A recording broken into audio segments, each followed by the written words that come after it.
Amis, j'espère que tout le monde se porte bien. Aussi bien pour le travail que pour les vacances. Alors, un petit contrat d'âme aujourd'hui. S'il vous plaît, pouvez-vous nous donner, nous communiquer un contrat d'âme dans le monde, s'il vous plaît. Pouvez-vous nous communiquer un contrat d'âme, s'il vous plaît. Alors, je ne vais pas les prendre. S'il vous plaît, pouvez-vous nous communiquer un contrat d'âme.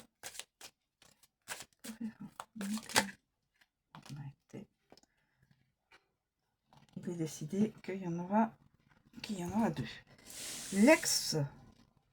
Les problèmes et l'admiration perdue. Bon. Je lis bien. Les problèmes et l'admiration perdue. Alors, on va commencer par le contrat sur les problèmes.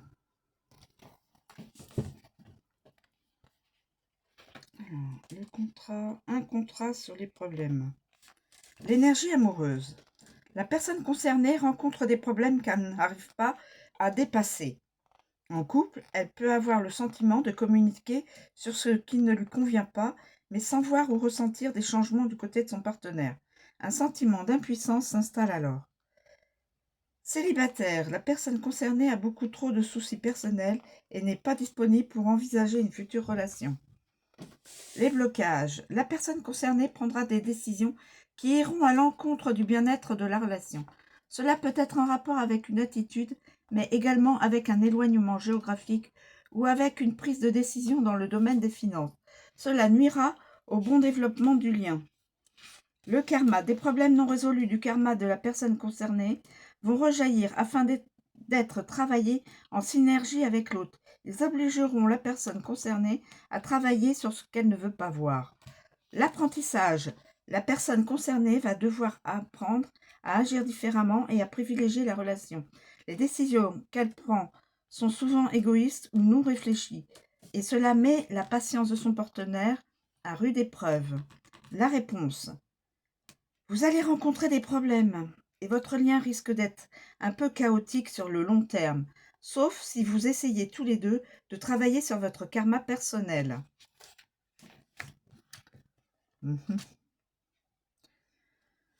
Voilà, les problèmes. Je vous le mets vers vous. S'il y a une personne à qui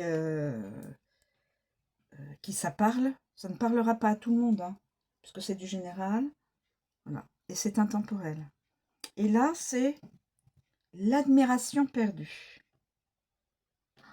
L'admiration perdue. L'admiration perdue. Alors, l'énergie amoureuse. La personne concernée ne se sent plus aussi importante qu'avant aux yeux de son partenaire. En couple, elle perd confiance en elle et aimerait que son partenaire l'admire comme au début de la relation. Célibataire, la personne concernée peut avoir l'impression que le partenaire n'est plus aussi intéressé que lors de leurs premiers échanges. Les blocages, la personne concernée ne se sent plus spéciale. En couple, cela peut créer des blocages dans l'intimité, un dialogue de sourds ou une ambiance tendue peut s'installer entre les partenaires. Célibataire, cela peut conduire la personne concernée à aller chercher d'autres sollicitations. Le karma. Par le passé, les rôles ont pu être inversés et la personne concernée a peut-être délaissé son partenaire. Cet effet boomerang permet d'enseigner à chacun l'importance de cultiver l'admiration dans le couple. L'apprentissage. L'admiration est un levier important à ne pas sous-estimer dans la relation. En couple, la personne concernée doit exprimer son ressenti, ce sentiment d'être délaissée, tout en s'assurant qu'elle-même s'occupe assez de l'autre. Célibataire, la personne concernée doit accepter sa moitié dans son entièreté et ne pas toujours vouloir être mise sur un piédestal. Pour retrouver l'admiration, attention à ne pas être trop dans le jugement quand le partenaire fait des confidences personnelles. La réponse. Votre relation actuelle ou envisagée bat un peu de l'aile. Pardon.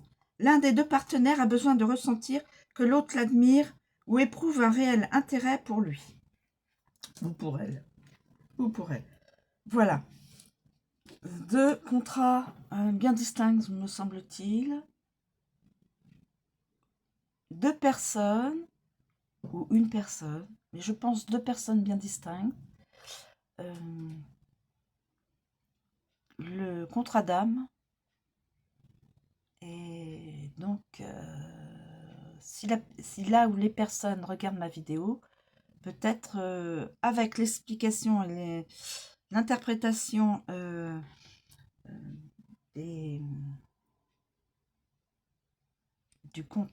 l'oracle, eh bien, pourront peut-être se reconnaître dans une des deux situations. Voilà. Écoutez, je vous remercie de me suivre, je vous souhaite une très bonne journée et je vous dis à bientôt.